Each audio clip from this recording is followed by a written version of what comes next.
మంత్రులైనా కానీ లీడర్లైనా కానీ ఎందుకు భయపడతారంటే ఇంకా 2 ఏళ్లు ఉన్నది కాలం. ఈ 2 ఏళ్లలో మా సర్పంచులకు బిల్లులు రావు అంటే ఏమన్నా అవ్వసోమా మన అక్క సోమా మాకేవడే మేము చేసినాం. మేము బరాబరి బిల్లులు రాకుండా మెడల్ మంచి తీసుకుంటాం. మొత్తం స్టేట్ లెవెల్లో పోయి మొత్తం సర్పంచ్ పోయి మరి పగటి పదవి కూడా ధర్నా చేశారు. కానీ మేము చేసిన బిల్లులు మన అవసరం కాదు, మన అవసరం కాదు. గవర్నమెంట్ మా సత్తు మా ఓట్లు జనం మమ్మల్ని గెలిపించుకున్నారు. కాబట్టి మేము ఈటల అండగా ఉండి మా ఎనుకుంటే మమ్మల్ని ముందు నడిపించి మేము ఊళ్ళో అంతా అభివృద్ధి చేసుకున్నాం.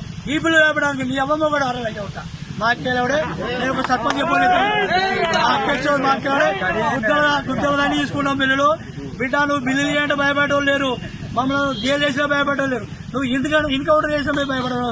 మేమైతే మాత్రం ఈటల అందరూ మాకు దేవుళ్ళ లెక్క చూసుకుంటాం. అయినా ఇంకా మీకు వెనకసి తెలుస్తుంది బిడ్డ. ఒక 1 year తర్వాత తెలుస్తుంది నీకు ఎంబడి ఎంతమంది ఎమ్మెల్యేలు ఉంటారు, ఎంతమంది సర్పంచులు ఉంటారు, ఎంతమంది జరిపించారు.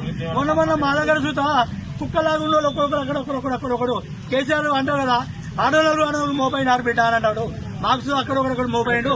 ఆ మోపైన కూడా ఏం మీకాడు వాని సంగతి మేము చూసుకుంటాం. ఏ దీనికైనా కానీ మేము తెగించి మా ఈనక మండలం సర్పంచుల పరంగా ఈ 26 గ్రామ సర్పంచులు మొత్తం అందరూ ఏకగ్రీవంగా 7 గంటలకి ప్రాణాలు ఇవ్వడానికి అయినా కానీ మేము సిద్ధం, పోరాటం చేయడానికైనా సిద్ధం, ఈటల ఉండడానికి.